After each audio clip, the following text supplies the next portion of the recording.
Hello everyone, welcome to my channel unique science. आज हम इस वीडियो में फंडामेंटल फोर्सेस देखने वाले हैं।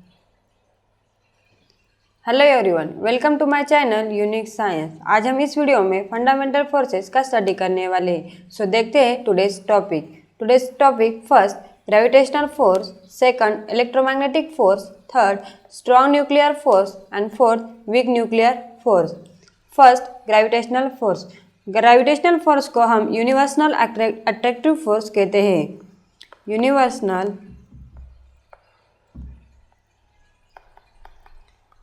Attractive force. Statement of the gravitational force. It is the attractive force between two point masses separated by a distance. Magnitude of gravitational force between two point masses m1 and m2 separated by distance r. Mathematically, gravitational force is F is equal to G into m1 into m2 upon r square. F is a gravitational force, G is a gravitational constant, r square is a distance. अब हम देखते हैं कि gravitational force क्या है और ये mathematical equation कहाँ से आया। दुनिया में किसी भी जगह में G मीन्स ग्रेविटेशनल कांस्टेंट की वैल्यू सेम रहती है, वह कभी भी चेंज नहीं होती।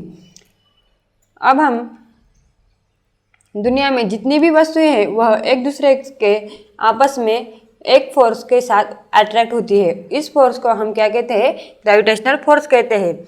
सपोज अब हमारे पास दो बॉडी है। Consider body A and second body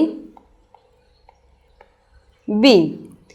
first body A के मास को हम m1 कहते हैं एंड सेकंड बॉडी बी के मास को हम m2 कहते हैं। Body A and body B के बीच में जो डिस्टेंस है वह है r।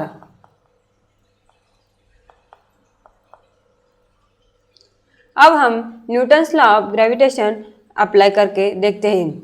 Newton's law of gravitational क्या कहता है? F is directly proportional m1 into m2।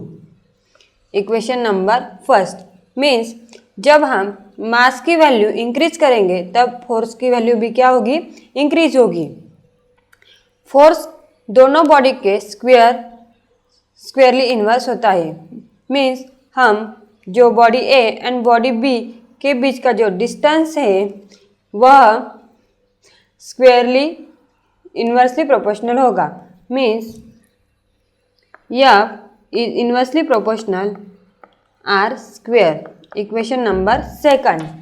अब हम इक्वेशन 1 एंड इक्वेशन 2 को कंबाइन करके देखते हैं क्या होगा। F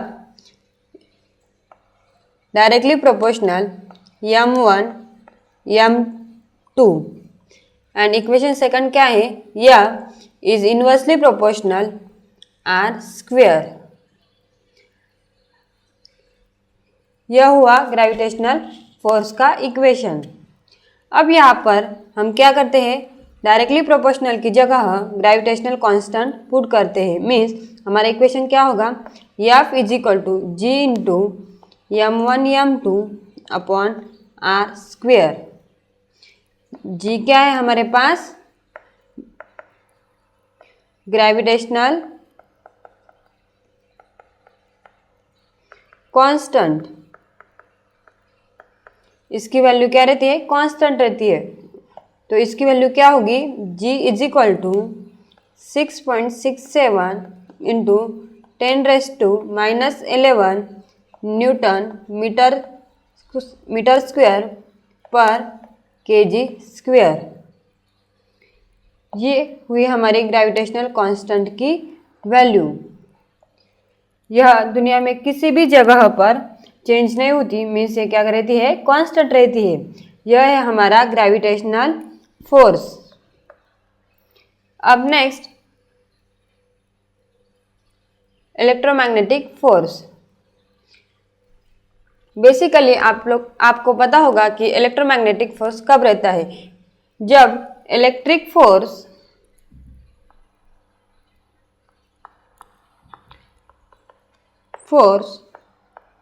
एंड मैग्नेटिक फोर्स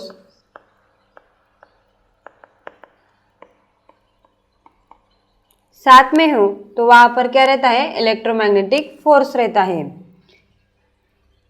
अब इलेक्ट्रोमैग्नेटिक फोर्स देखते हैं कि इट इज एन अट्रैक्टिव और repulsive force between electrically charge particle.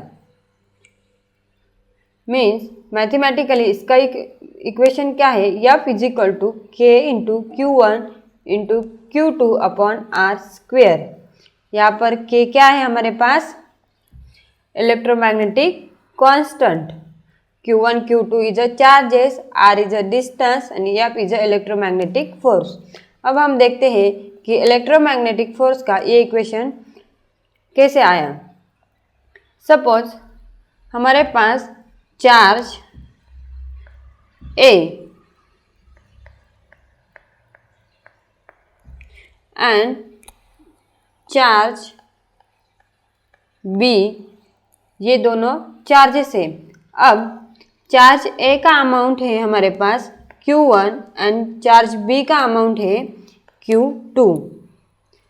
इन दोनों के बीच में जो सेपरेशन है वह है R। अब दोनों चार्जेस के बीच का जो फोर्स होगा वह चार्जेस के अमाउंट होगा। मीन्स यह is directly proportional Q1 Q2। दोनों चार्जेस के बीच का जो फोर्स होगा वो क्या होगा, दोनों चार्जेस के अमाउंट होगा। Means F is directly proportional Q1 Q2। अब चार्ज Q1 एंड Q2 हम इंक्रीज करेंगे तो हमारा जो फोर्स होगा वो भी क्या होगा, इंक्रीज होगा। अब फोर्स दोनों चार्जेस के बीच के डिस्टेंस के स्क्वेयरली इन्वर्सली प्रोपोर्शनल होगा। मीन्स फोर्स क्या होगा, दोनों चार्जेस के बीच का जो डिस्टेंस है उनका स्क्वेयर के इन्वर्सली प्रोपोर्शनल होगा। Means F is inversely proportional r square. This is the equation first, this is the equation second. अब हम क्या करते हैं, equation first and equation second combine करते हैं। अब हमारा इक्वेशन क्या होगा फिर, F is directly proportional Q1 Q2, यह है हमारा इक्वेशन फर्स्ट। इसमें सेकंड ऐड करना है तो सेकंड क्या है, F is inversely proportional r square. तो यहाँ पर हम क्या करते हैं, डायरेक्टली प्रोपोर्शनल की जगह K पुट करते हैं। K इज अ कांस्टेंट और इसकी वैल्यू क्या होगी हमारे पास, 9 इंटू 10⁹ न्यूटन मीटर स्क्वायर पर कूलम स्क्वायर। अब हमारा इक्वेशन क्या होगा फिर, F is equal to K into Q1 into Q2 upon r square. यह है हमारा ग्रेविटेशनल फोर्स का मैथमेटिकली इक्वेशन। इस तरीके से हमने इलेक्ट्रोमैग्नेटिक फोर्स स्टडी किया है। अब नेक्स्ट है हमारा strong nuclear force. Strong nuclear force को अट्रैक्टिव फोर्स भी कहते हैं। Attractive force, strong nuclear force is a strongest force. Next, it is a short range force. इसकी शॉर्ट रेंज क्या है, 10⁻⁻40 मीटर। This force is a charge independent. Means strong nuclear force क्या है, चार्ज इंडिपेंडेंट फोर्स है। और strong nuclear force क्या है, सैचुरेटेड फोर्स है। फर्स्ट स्ट्रॉन्गेस्ट फोर्स है सबसे। नेक्स्ट इसकी शॉर्ट रेंज क्या है, 10⁻⁻40 मीटर। और ये फोर्स क्या है, charge independent and saturated force. अब नेक्स्ट है weak nuclear force. This force exchange force neither attractive nor repulsive. Means attractive भी नहीं और रिपल्सिव भी नहीं। नेक्स्ट प्रॉपर्टी है वीक न्यूक्लियर फोर्स की, non central and non conservative force. Weak nuclear force क्या है? Non central and non conservative force. Weak nuclear force is not as weak as the gravitational force. Means weak nuclear force क्या है? Gravitational force के compare week नहीं है. और इसकी short range क्या है? 10⁻⁻16 to 10⁻18 मीटर. इस तरीके से हमने फंडामेंटल फोर्स का स्टडी किया है. अगर वीडियो पसंद आई हो तो प्लीज़ उसे लाइक और शेयर कीजिए. Thank you everyone.